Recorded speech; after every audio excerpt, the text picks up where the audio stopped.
It's likely that a lot of you, prior to calendar year 2018, may not have heard of Kristin Collum. But then we got into the political season, followed by debates, and now some Idaho newspapers are giving her an endorsement to become Idaho's next lieutenant governor. She's a Democrat. She is running mainly in the two-party race. I know we have sometimes other parties we deal with, but the two main contenders this year are Collum on the Democrat side, and then over on the Republican side, Janice McGeehan. And I believe the debate series has already wrapped up at this point, but we're joined this morning on News Radio 1310, KLIX, and newsradio1310.com by Kristin Collum and Bill Colley with you on Magic Valley this morning until 10 a.m. And I'm going to say that the temperature, it's flopping around on me again as usual with these 2 to 3 degree temperature swings, but steady at the moment at 35. First of all, though, Kristin Collum, welcome to our program. Hello, and hello to the Magic Valley. I wanted to begin with, you kind of, I think, came out of, I won't say the political nowhere because you have a long history behind you. Maybe you could just at the top give people a little bit of a rundown on not necessarily your resume or CV, but your background. Yeah, absolutely. I am from Great Falls, Montana, so very, very much like the Twin Falls area and southeast Idaho. I always tell people it was a very agricultural area, and it's similar right down to the wind speed because that's what Great Falls was always known for. And I joined the Army right out of high school, and I went in as enlisted, got out as an officer with a master's degree, and I served all over, lived overseas for 5 years, worked in NATO, worked in the Pentagon for Colin Powell, and then became an officer, a signal officer, platoon leader in an infantry division. But for 21 years now, I've lived in Idaho, working in the tech sector. So that's Micron Technology, Hewlett-Packard, and I've been leading just dozens of teams and organizations, international programs, successfully, by pulling together stakeholders and experts, opposing sides, to get things done, to get the mission accomplished. And we've never had enough money or time or people, and it's that creative solutioning and just getting teams to really focus on what we have to do for the greater good and then do that. So that's the background that I come from, is just I'm a hard worker. I've been fiscally independent since I was 17. And about 10 days ago, I made my final house payment. So my mortgage is paid off. I own my home, and I love the fact that here in Idaho we have to have a balanced budget. That is something that I do in my own home, my own family, and it's just something that I'm very staunchly about. Well, you're ahead of me. I've only got about 20 years left on the mortgage thing. So, why? Question coming from Great Falls and then the military background, and Great Falls itself being a military town. Most people coming out of that background, we don't associate them with the Democrat Party. How did you end up on that side of the ledger? Yeah. Oh, that's so interesting. When I first got here 21 years ago, I was right-leaning. Having worked for Colin Powell and definitely in the military, the Republicans give us better pay raises and treat us better. But I, just over the years, I've felt like, the Republican Party has just kind of moved really far over and left me behind. I've stayed right here in the middle. And when I check in with my values, it's better represented by the Democratic Party than the Republican Party nowadays. Well, when you say in the middle, I know in some of the debates and the like, you referred to yourself, you thought of yourself as a moderate in comparison. But some of the Republicans have told me that you're involved with an organization. I think it's called United Vision for Idaho or Rise Up Idaho. And I looked over the United Vision website, and comments like gun sense, affordable higher education, true climate justice, just immigration system, seem to me all to be keywords for people who at least be considered far left in Idaho politics. Yeah. So I am not closely associated with them. They've endorsed me And when I looked at their program, what spoke to me was I'm I'm in the middle class. We need a strong middle class in America, and it's being, you know, just eaten away. And so they presented it as these are issues that they've found resonate with a majority of Idahoans, not just any certain party, certainly not just an extreme side of one party, but these topics are resonating with many Idahoans. For instance, they're all supportive of Medicaid expansion, Prop 2, like I am. And this is something that's resonating across all counties. I've visited all 44 counties, and everywhere I go, the pain is there, the suffering, the people who have gone bankrupt because they couldn't afford insurance, and now everything's been stripped away because they had an accident or someone got deathly ill, and it was just beyond them. So I'm looking more at we need a strong middle class, and anything that is that comes across as corporate welfare or tax breaks for the rich only, yeah, I probably am opposed to that. I believe that everyone needs to work hard, but they need to be paid what they have earned and not have that taken away. For anybody just tuning in, we're speaking with Kristin Collum. She is a Democrat running for lieutenant governor in the state of Idaho. It's 8:13. We're at 35 on Magic Valley this morning with Bill Colley on News Radio 1310 KLIX and newsradio1310.com. Now, I those of us who are worried about the cost of Proposition 2, I think it's going to pass. Whether I like the idea or not, I think it's going to pass. But there was a story in the Statesman a couple of weeks ago. It was a joint story from Public TV and the Statesman that suggested nobody really has a handle on what this ultimately is going to cost. And some of the research from other states shows that, you try to put a number on it, and that number never holds up. Are you at all concerned that this could be a budget buster down the road? I am always concerned about budget. Oftentimes I was a single parent, single paycheck, just trying to always make sure that I was prepared for every inevitability. But here are some things that the states, 32 states have now gone on to the Medicaid expansion. And some of the biggest concerns were for the states that went earliest. And there was less known about the Affordable Care Act and what that was about and what the Medicaid expansion would do. But there are a lot of variables. So of course we have to be very vigilant and watch it. But here's the math. Whether we participate in this or not, our federal tax dollars are going out of Idaho. And unless we participate, we're not going to get them back in. By getting into Medicaid expansion, we're getting back $400 million a year. And that's going to bring jobs anywhere. I've heard 5,000, 10,000 really good paying jobs across the state. We're going to keep our rural hospitals open. Some of these ones have been writing off tens of thousands of dollars every month because they're serving the people they wouldn't turn away, people without health insurance, but they're also not getting paid, and they need to stay in business.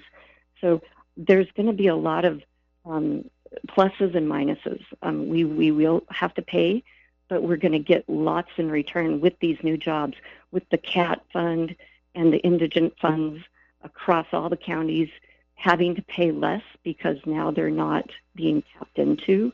That frees up county money to all kinds of goodness. It's just going to lift all boats.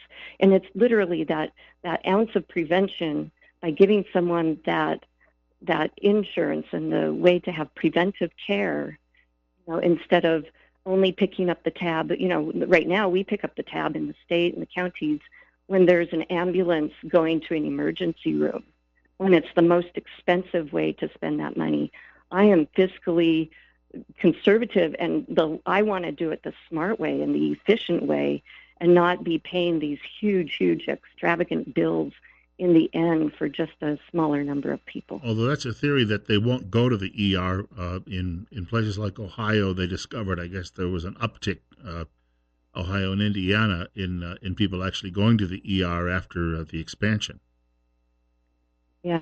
Idaho can be better than that. That's the beauty of being 32nd or 33rd to pass it, is that we can learn all of the best practices and the lessons learned from all of the states and ensure that we make that Idaho executes better than all of them.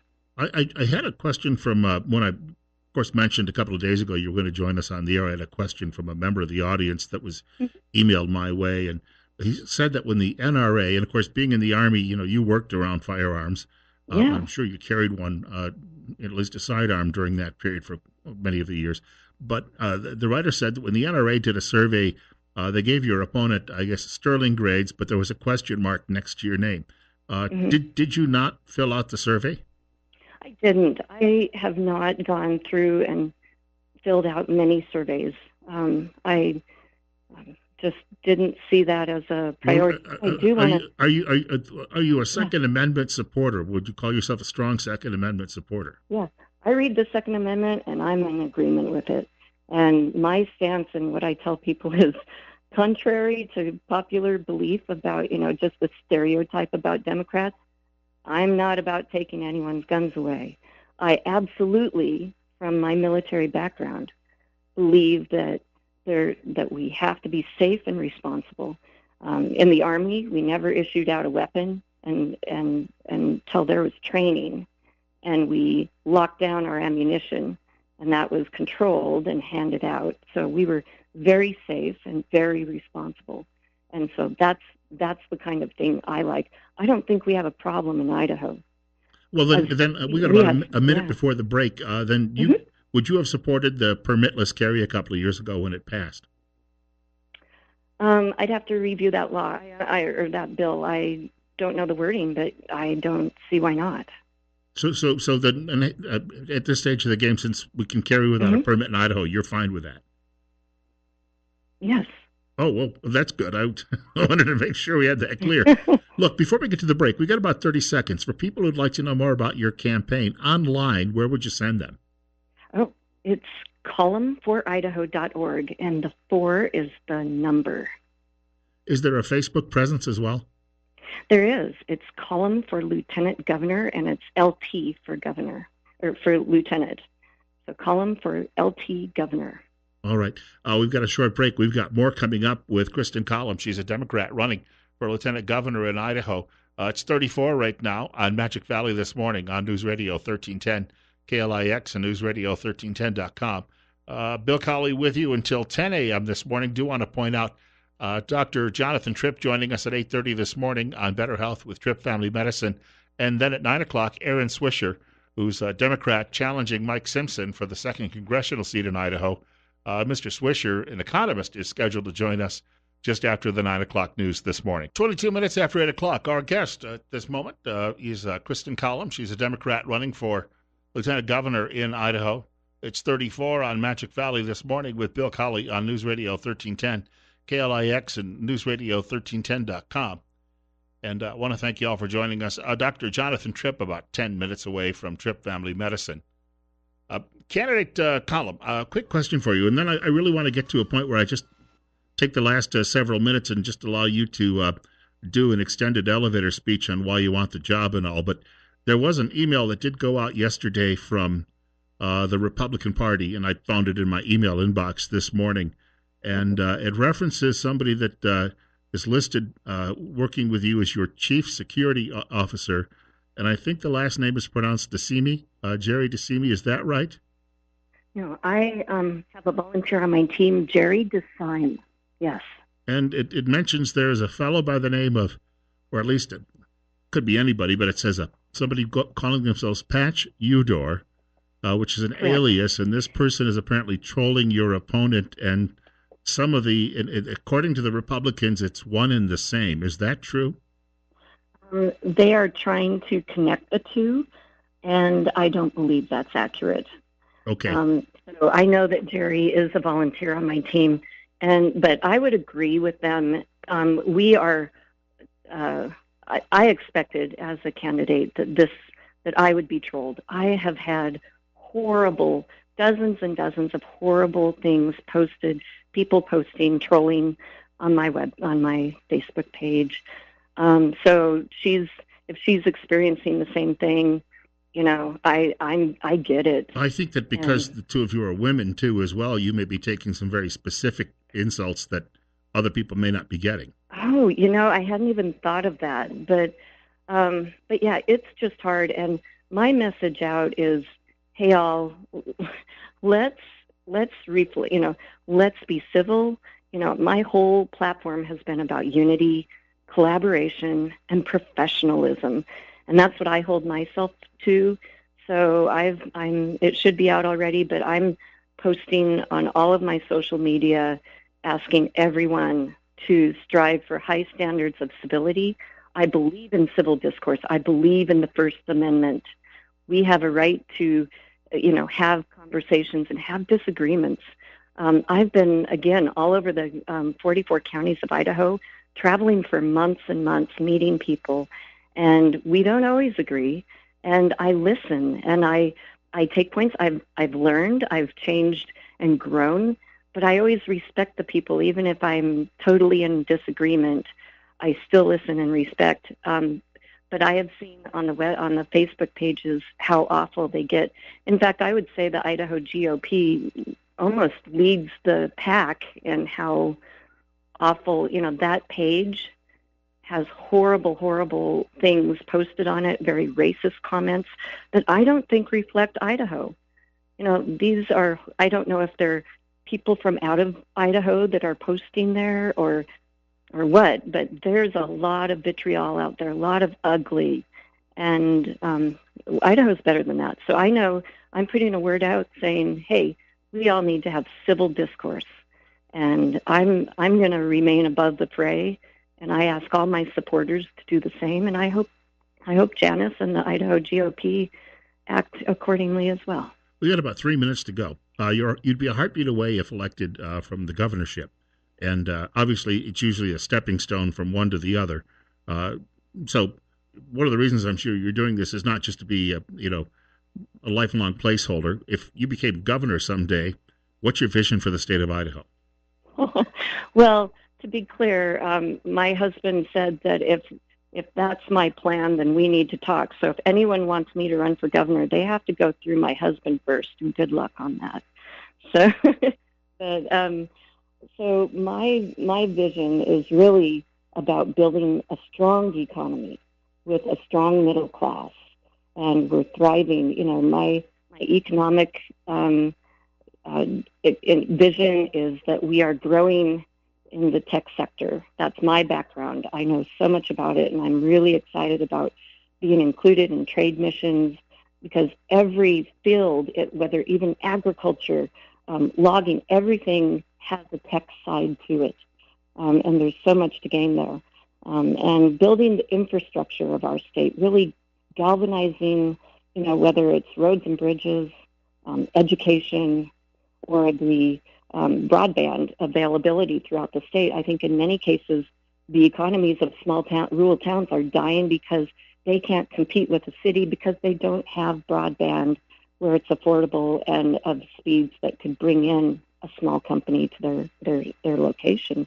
So I would look to strengthening the infrastructure. And then some key things with me is, as a veteran, I would know how to lead the Idaho National Guard. I would represent, we have such a high population of veterans throughout our state. We're so proud of, and I think veterans need to be highlighted, be helped, and supported. And finally, cybersecurity is very important. I've seen other states that have gotten hacked. It takes just the weakest link to get hacked. And in our state, I'm sure I've actually found some weak links where things have, hackers have gotten through. It's Fish and Game, it's the Idaho legislature. Counties around have had malware attacks. This is a very important thing to protect our private data. And I don't think the state is doing enough. So I would like to really get that shored up so that we're not so vulnerable, and that Idahoans just have the freedom to do what they want. We come to Idaho because of the work-life balance, because of the the public lands. We need to keep them public. We need to keep them accessible. We need to keep the air and the water clean. And we need to thrive. That's why people come here and love it so much. We got about 10 seconds or 15 seconds to go. Website and Facebook page again. Yes, please come find me. I'm at columnforidaho.org. It's COLLUM for Idaho.org. And on Facebook, I'm Collum for LT Governor. And I'm also on Twitter. And I would love to just engage with everyone in the Magic Valley area and answer your questions. I look forward to serving. Well, thank you, Kristin Collum. Got to let you go. We've got a break coming up.